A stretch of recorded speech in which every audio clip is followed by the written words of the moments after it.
Dr. Roberts, we are, I don't know, I'd like to jump into a little geopolitical discussion, if that's okay with you. Sure. Okay. We're in a very, very, very volatile situation with Russia. We have presidential candidates talking about a no-fly zone over Syria, namely Hillary Clinton. It seems Obama is dragging his feet on that a little bit because he understands what that would mean. It's getting very dangerous over there. It seems we are on they're talking about openly cyber attacking Russia. It's escalating to a very weird point. It seems we're on the precipice of something very big here. What's your take on it, Dr. Roberts? Well, Jake, what we see happening is the frustrations of the neoconservatives whose ideology of United States world hegemony, that is U.S. unilateral control over the world,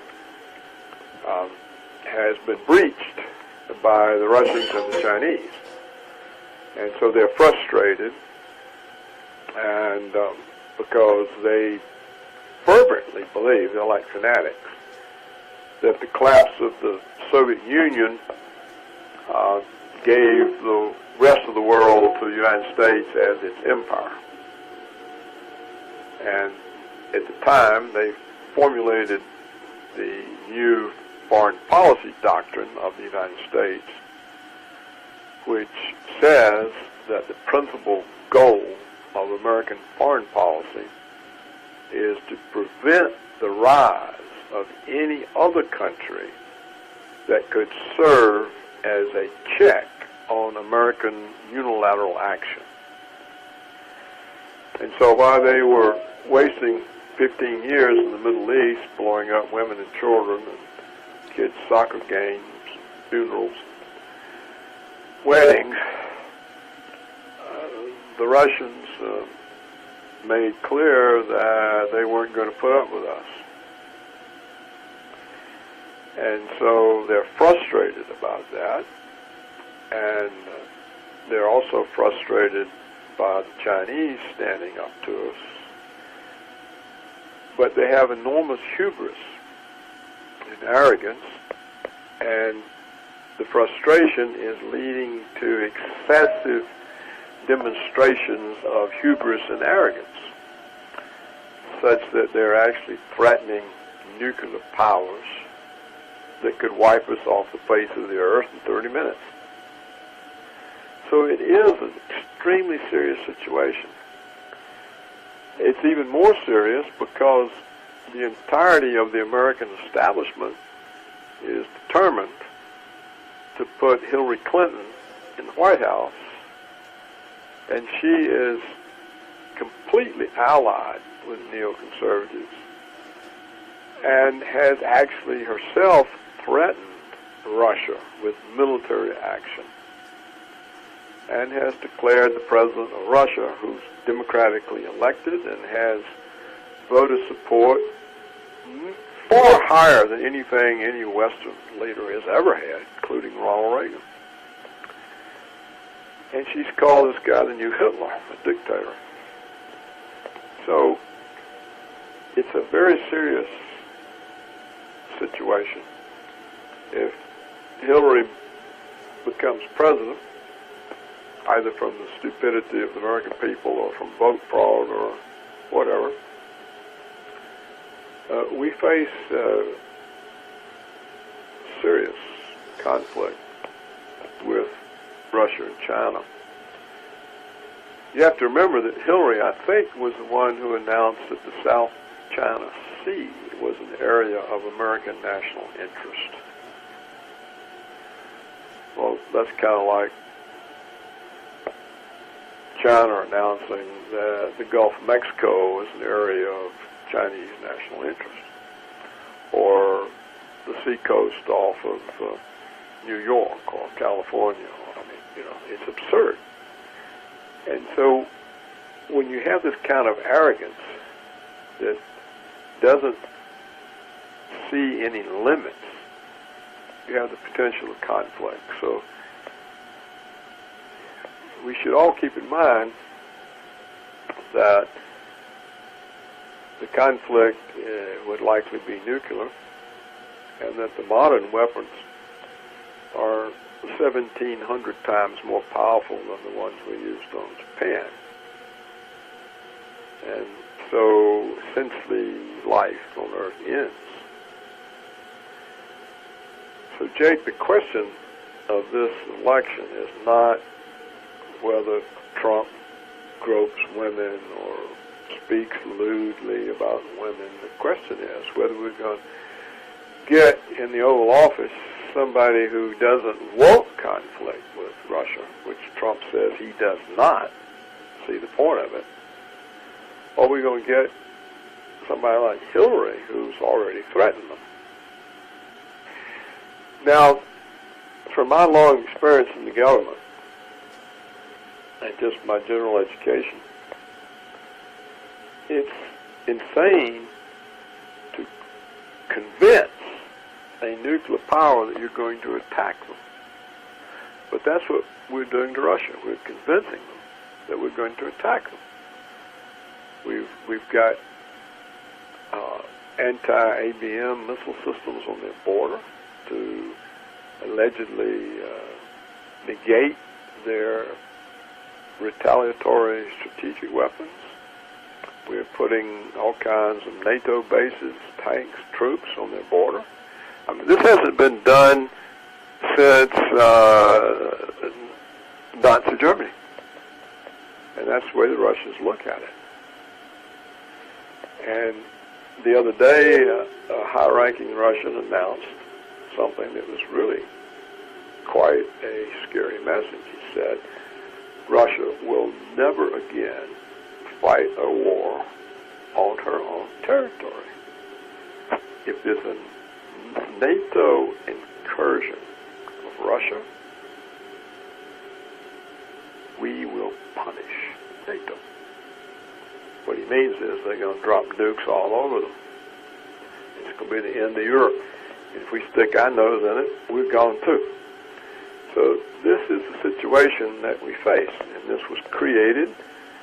It began with the Bill Clinton administration when they broke all the agreements that Reagan had made with Gorbachev and that George Herbert Walker Bush and Secretary of State Jim Baker had made with Gorbachev, and moved NATO to Russia's borders.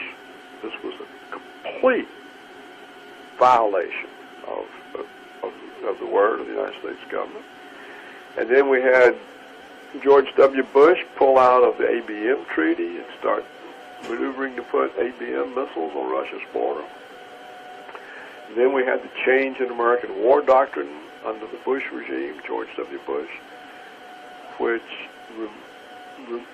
moved nuclear weapons from a retaliatory weapon to nuclear first strike, preemptive first strike. And this is telling the Russians, hey, we're going to nuke you in order to get rid of you. And now we've got this idiot Obama and this idiot Hillary Clinton making all kinds of provocative threats against Russia. And this is madness. This really is madness. I mean, this is insane. And this is what really is at stake. If Trump's elected, assuming we can believe him, I mean, who knows? He says he doesn't see the point of conflict with Russia. He doesn't see the point of NATO. But of course, he's right. NATO should have ceased to exist when the Soviet Union did. But it's become an auxiliary force for Washington, you know. It's our mercenaries. I mean, right now, there are many Italian troops fighting for us in the Middle East. Can you believe that? And the Air Force of Norway or Denmark, I forget which, and the UK and Australia, we're using in Syria. I mean, this is madness. So NATO no longer exists as a guard against the Red Army overrunning Europe. It's become a mercenary vassal army, like the ancient Persians had, that they tried to use against the Greeks, that we use against the rest of the world. And it shows then that the entirety of the Western world hasn't any conception of the danger it's bringing to itself by provoking nuclear powers, Russia and China, either one of which can wipe Europe or the United States off the face of the earth in 30 minutes. So the American people, if they think that what Trump says about women is important, they're crazy. They're out of their minds.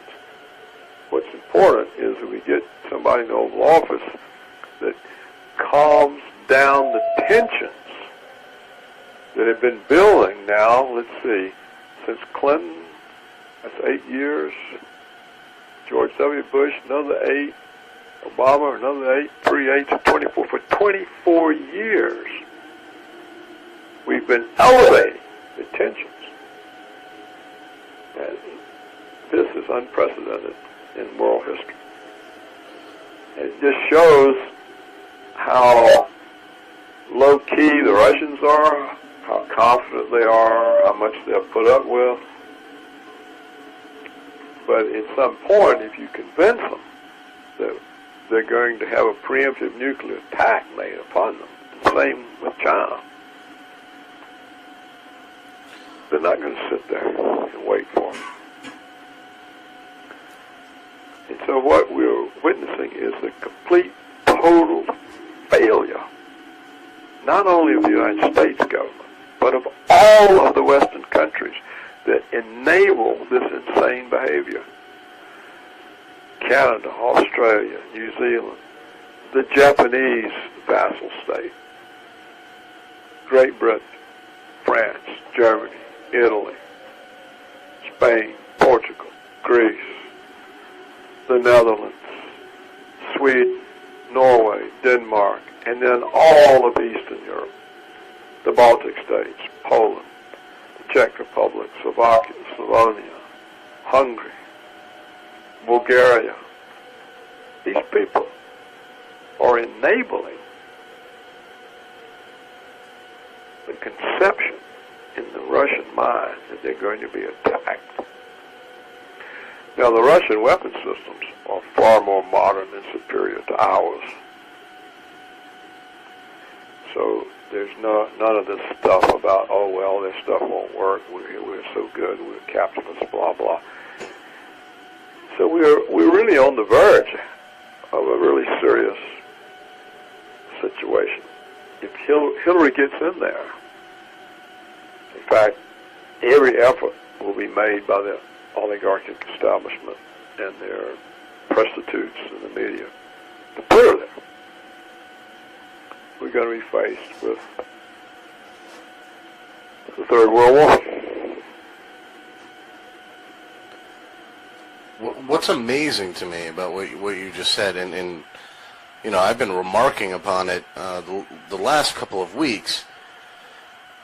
You know, Russia has recalled all of their students from studying overseas in the United States. They recalled their entire staff from the embassy in London, and I just read right now on Zero Hedge that Norway surveillance photos show Russian aircraft carrier flotilla en route to Syria.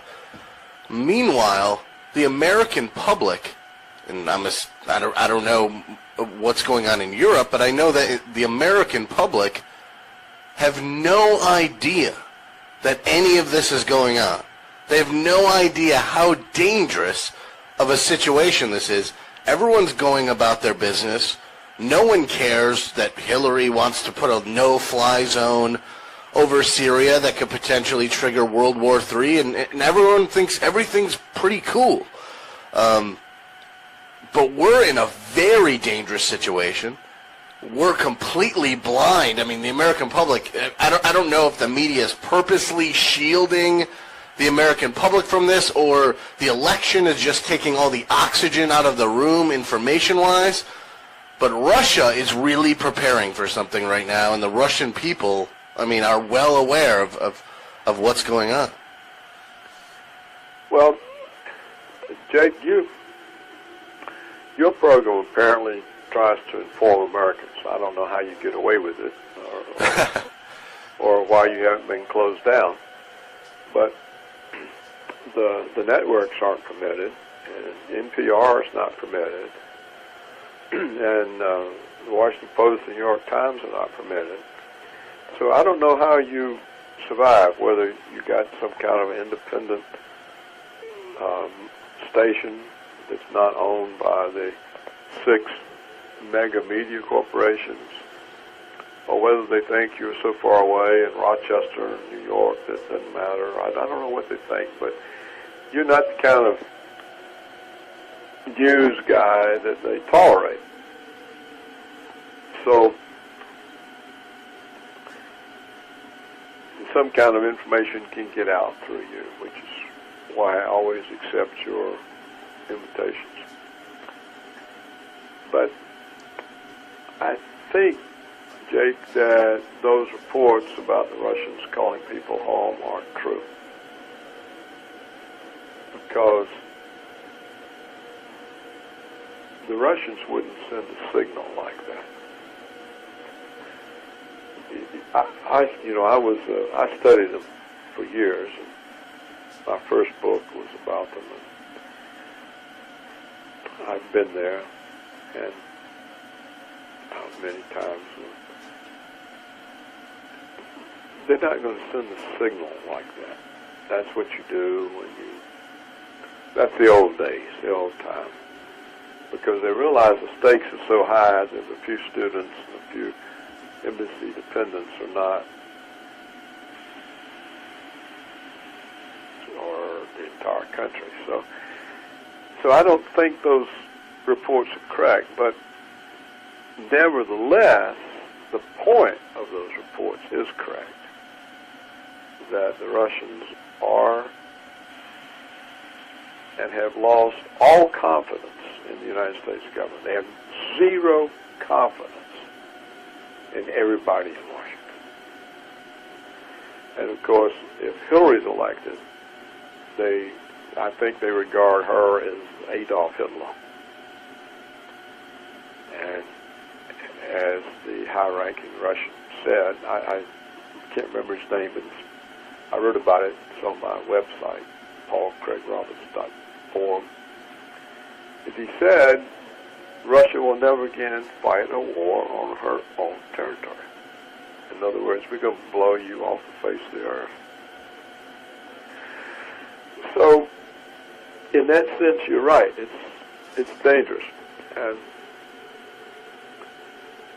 But I think, on the whole, the Russians don't want a war. They've done everything to avoid it. They keep relying on diplomacy, even though they know that the United States only believes in force and does not believe in diplomacy, and never keeps any agreement, whether Syrian or Ukrainian or the ones that the United States government made to them about NATO and the rest. They know that the United States breaks every agreement, and yet they continue to act diplomatically. Let's resolve the Syrian crisis. Let's fight ISIS together. So I don't think they want a war, but I think that they've caught on that they have to watch us very closely, and I don't think they'll be caught off guard.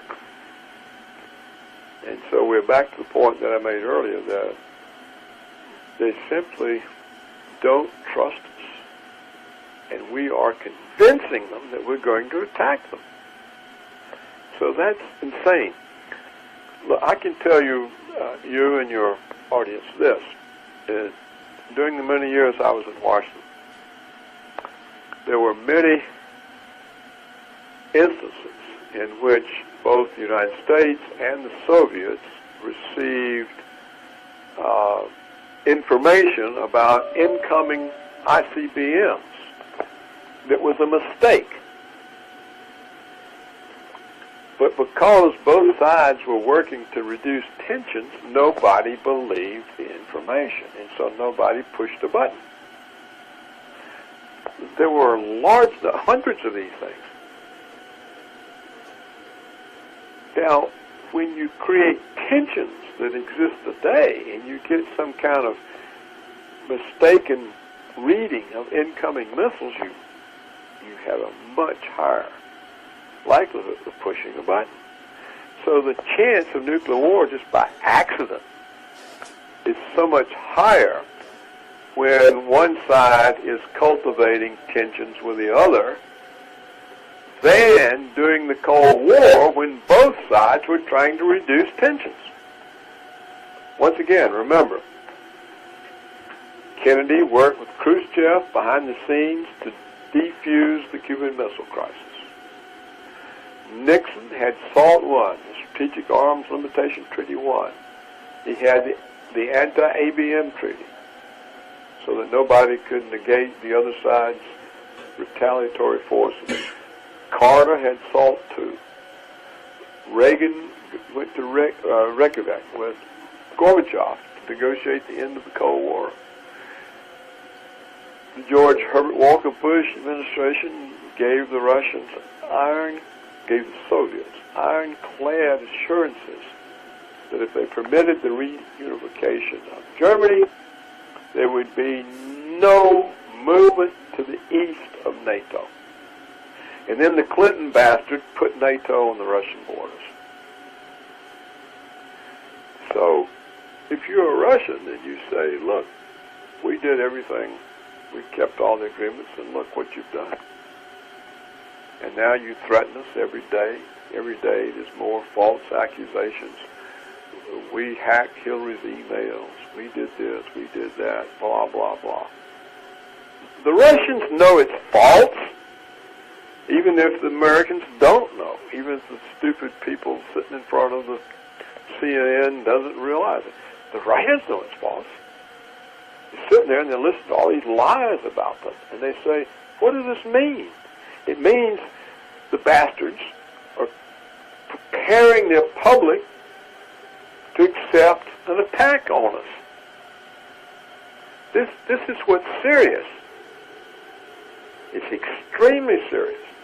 You have to remember, the Russians suffered tremendously from World War II. I mean, they defeated the Nazis. I mean, we had almost nothing to do with it. By the time we got in the war, the Russians were on the German border.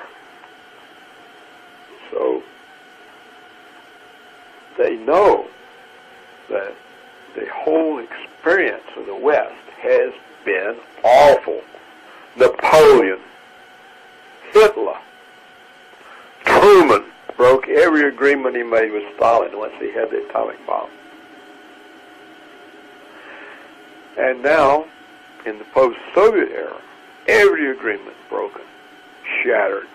Everything they agreed to, we broke. So they sit there looking at this, and they say, what's next? How much risk can we take? And this is a powerful military country. I mean, it's far more powerful than the United States. I mean, we've got a bunch of old-fashioned, outmoded aircraft carriers. I mean, even the Chinese can take those out. Our weapon systems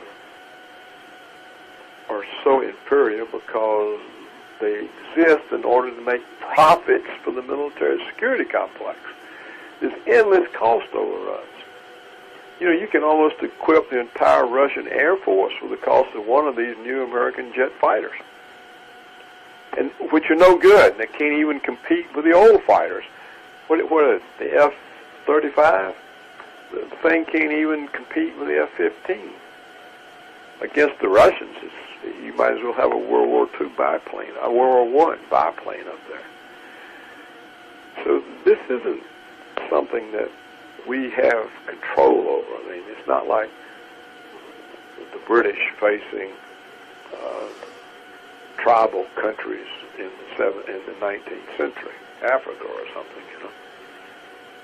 We're facing a military power that's superior to ours, and we're provoking. We just keep provoking. We keep issuing threats. We keep saying more aggressive things. This is madness. And you're right, the American people, they don't have the foggiest idea. They've got some idea, though, Jake, because, despite the media attack on Trump, he won the Republican nomination.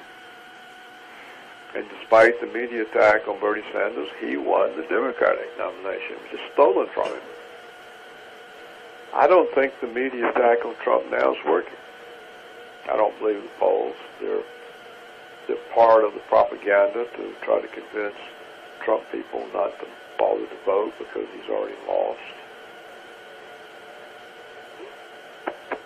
I just don't see how we can get out of this if Hillary's president, because she's a neocon captive.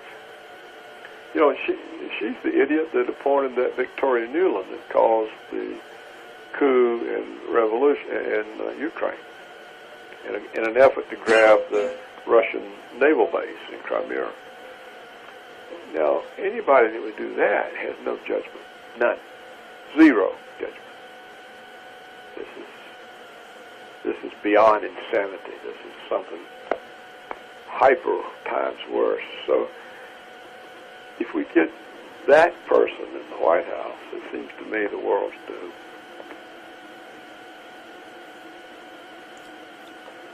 I just read today in the Daily Beast that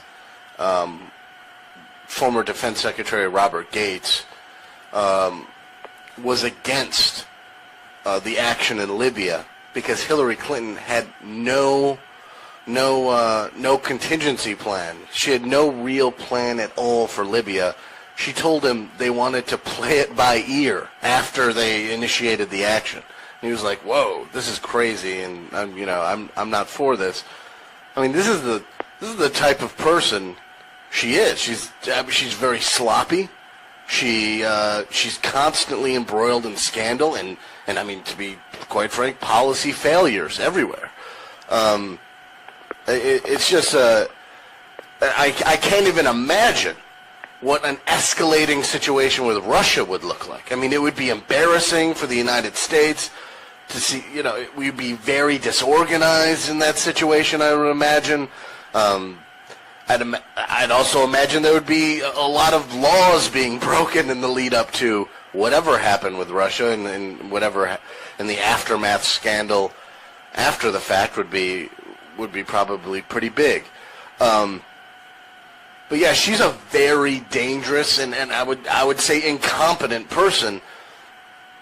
Colin Powell's emails, his email comment said it all to me when he said, "I would rather not vote for Hillary. She's greedy, and everything she touches turns into a disaster." I mean, I'm paraphrasing, but that's basically what he said. Dr. Roberts, what do you see economically? What would happen under a President Clinton administration? Well, she's owned by the mega banks and Wall Street, so under her, the subsidies to the 1% would continue, and the rest of us would be driven further down. And of course, we would be blamed for it. We'd be blamed. We would say, "Oh, we're lazy. We won't work." We would be said that we won't buy our own medical insurance. We'd rather drink beer.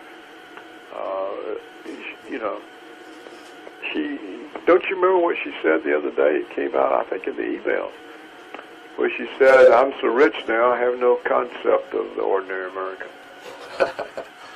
Didn't you see that? Yeah. Yeah. "I'm so rich now, I have no concept of the ordinary American." So she wants to be the president. 99% of Americans are the ordinary Americans. So she wants to be the president of the 1%. And they're the ones who made them rich. Look, if you give 3 20-minute speeches to Goldman Sachs and they give you $675,000, do you think they gave you that money for the wisdom you imparted? Well, that's a bribe. It's not even a bribe. It's just a payment. Okay, we own you. Here's your stipend. Get on about our work.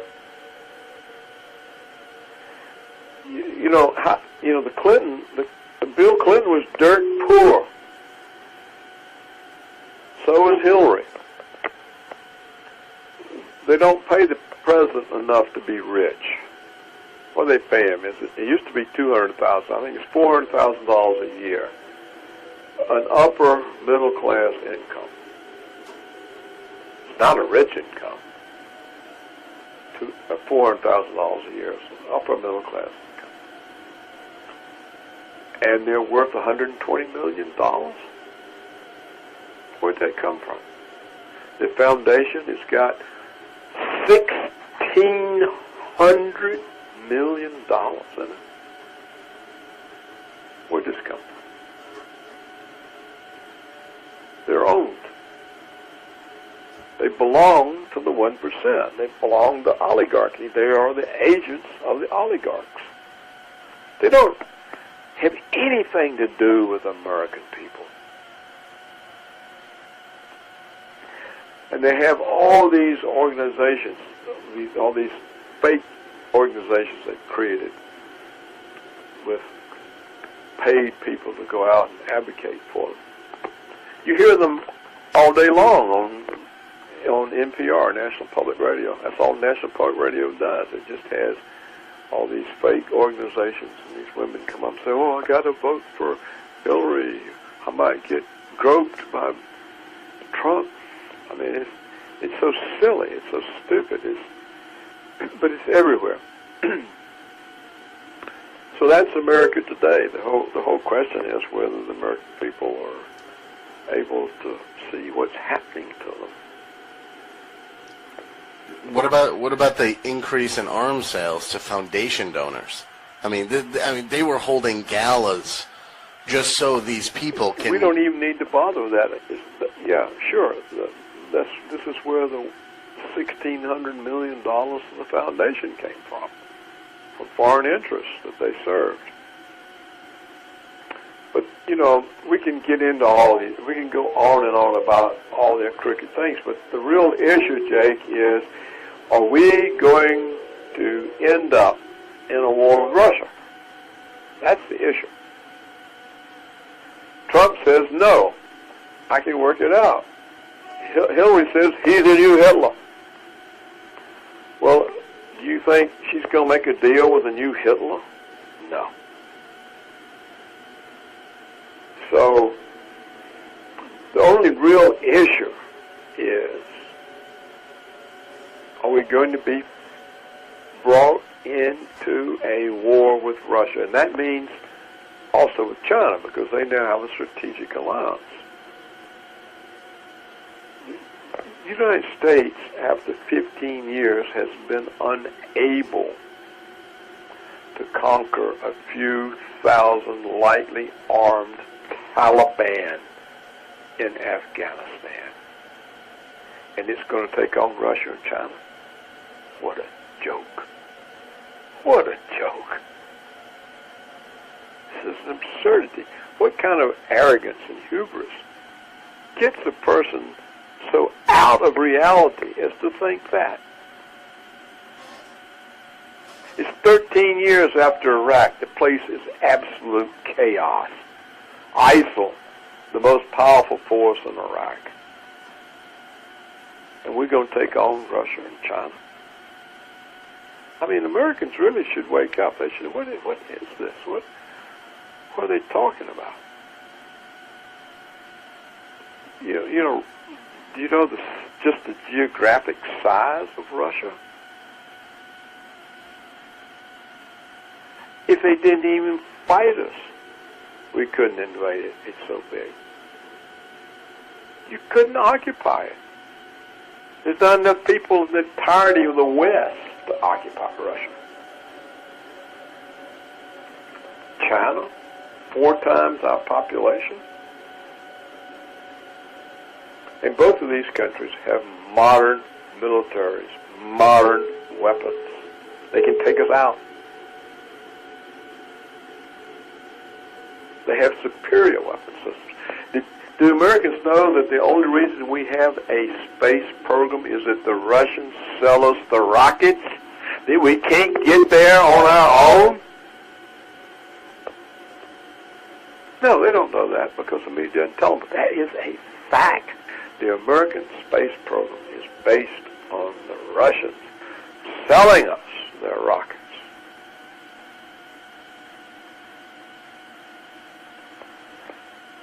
And so we're going to go to war, people. It's kind of like some primitive third world state going to the war with a superpower.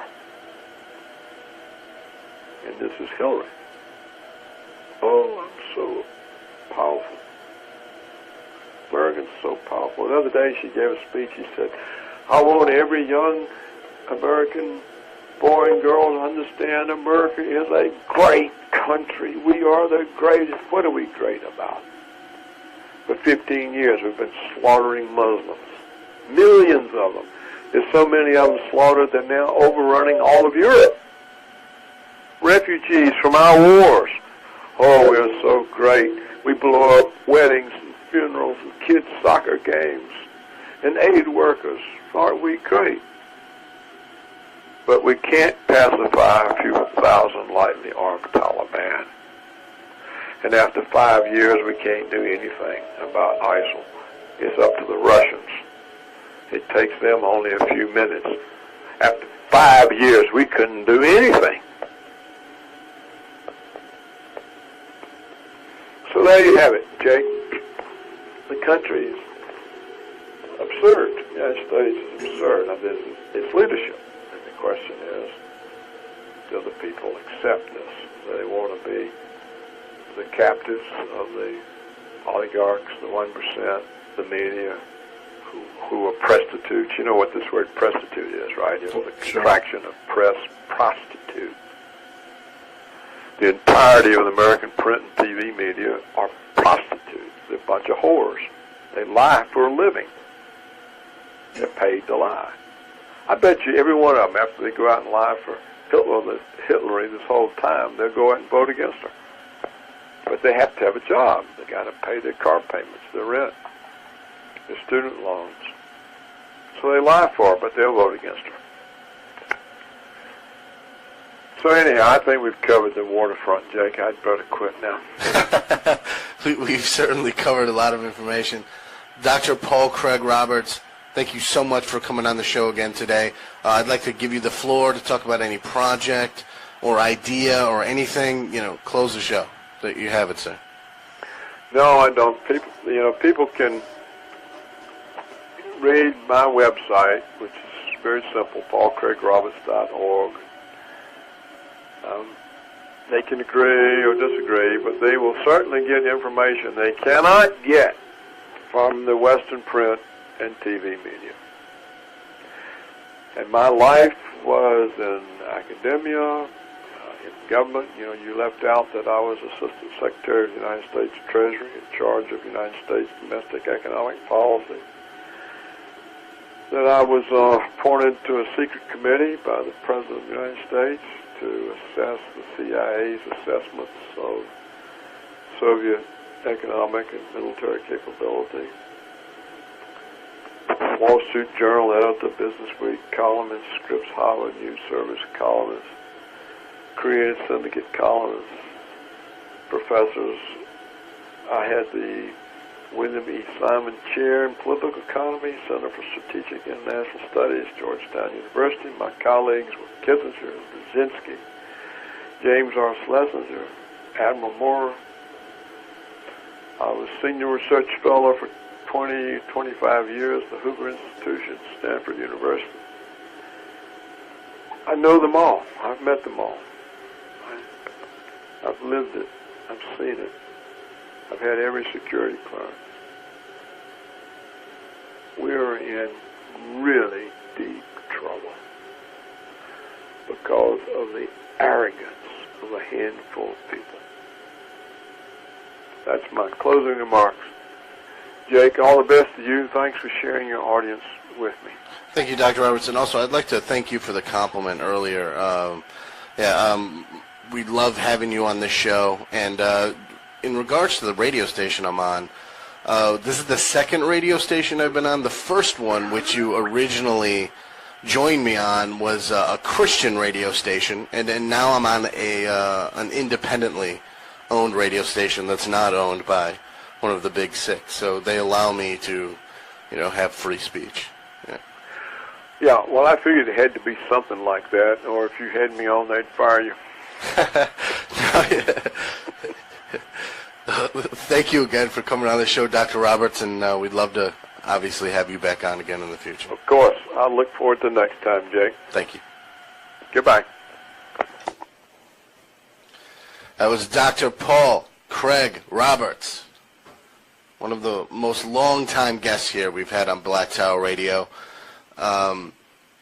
So we are going to be back with Azuri Crispino. She is the media director for the IWOC, the Incarcerated Workers Organizing Committee, which basically helps out the prison strike, which started on September 9th, the 45th anniversary of the Attica riots. It's getting no media coverage at all, which is ridiculous. I mean, you see MSNBC, their whole weekend is filled with prison shows. I mean, they're making tons of money off all of these scary prison shows, life inside prisons, but they're not giving any coverage to this prisoner strike, probably because a lot of their sponsors make money off of slave labor in the prisons. And I'd like to add this. A lot of the police shootings you see, shooting people of color, a lot of that, in my opinion, is collateral damage from this very issue, this prison slavery industrial complex where private prisons lobby the government for keeping harsh drug laws on the books, and it gets people caught up in the whole prison system. People of color get arrested. They go into the prison system for long periods of time, and they end up in call centers for AT&T and making products for Starbucks or Walmart for little or not for little or no pay at all, and then they get out and they're a felon and they can't get a job, and then the whole cycle continues, and that's the root of the problem, in my opinion, and it's not really being talked about by anyone, not in the media. It's these grassroots organizers like Azuri Crispino. Is to prevent the rise of any other country that could serve as a check on American unilateral action.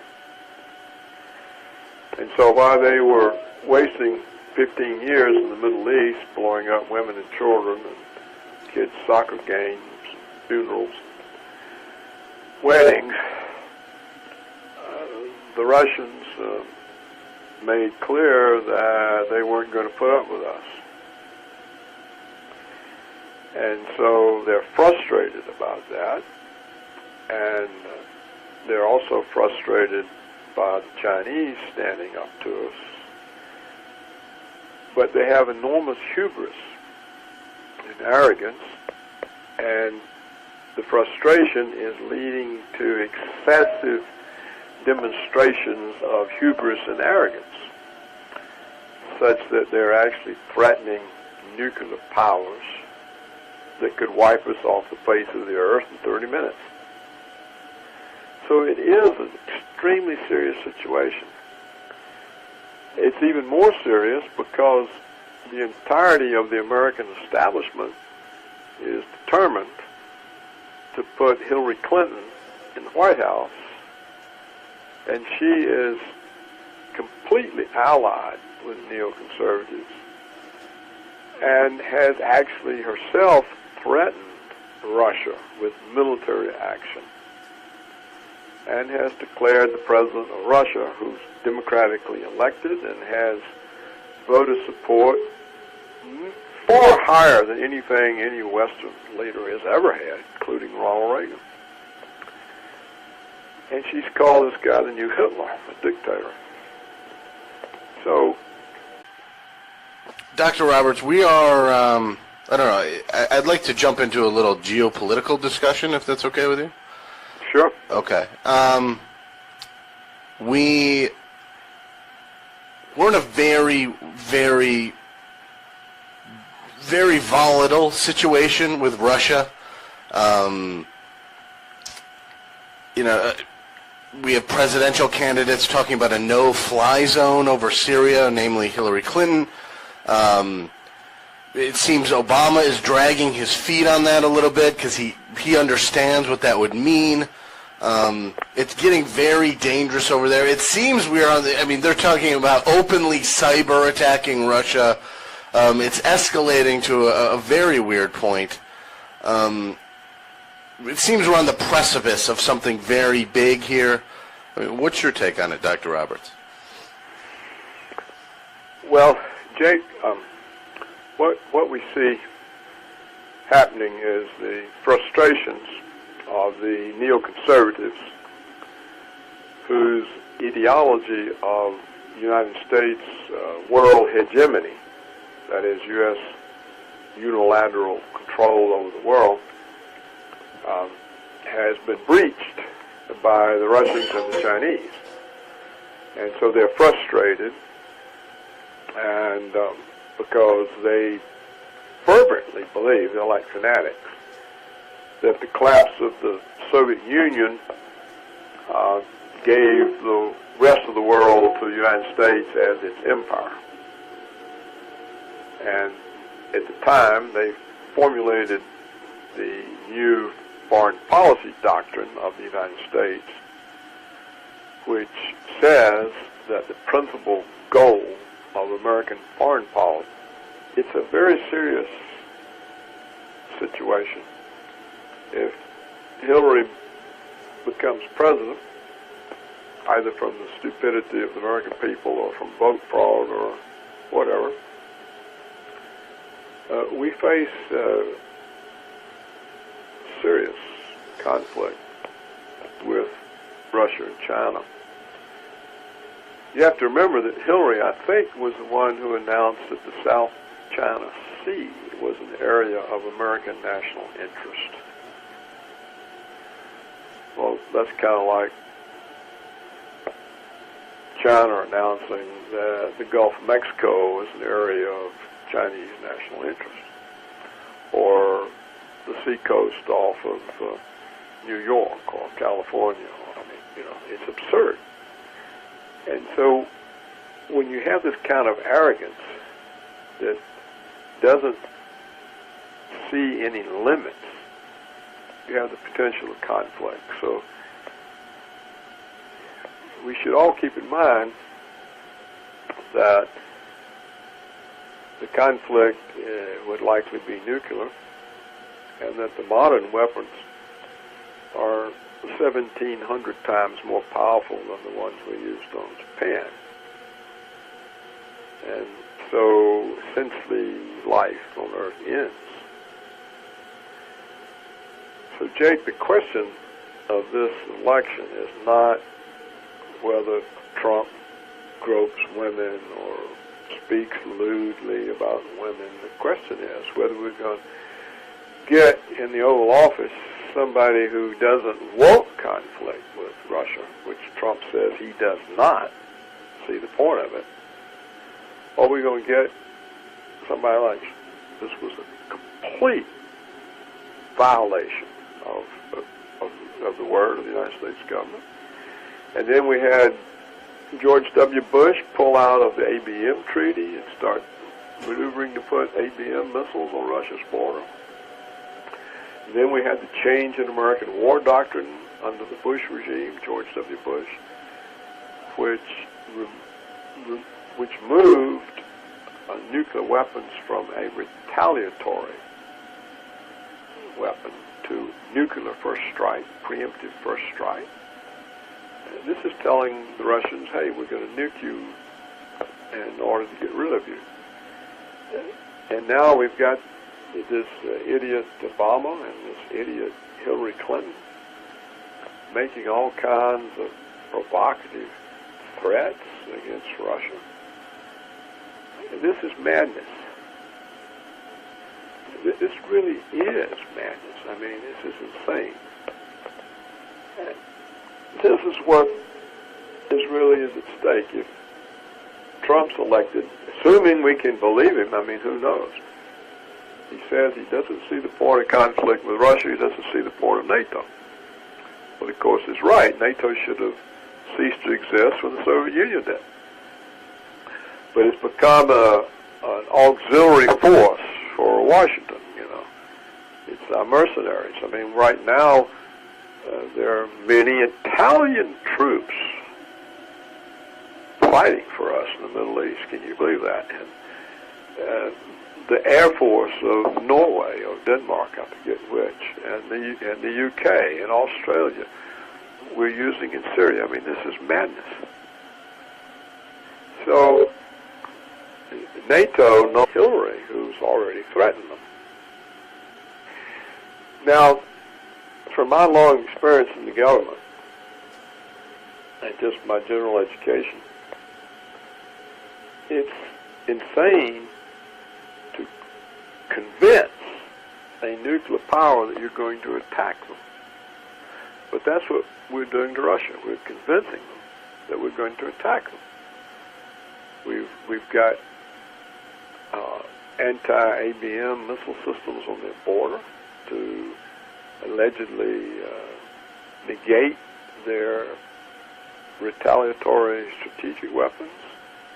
We're putting all kinds of NATO bases, tanks, troops on their border.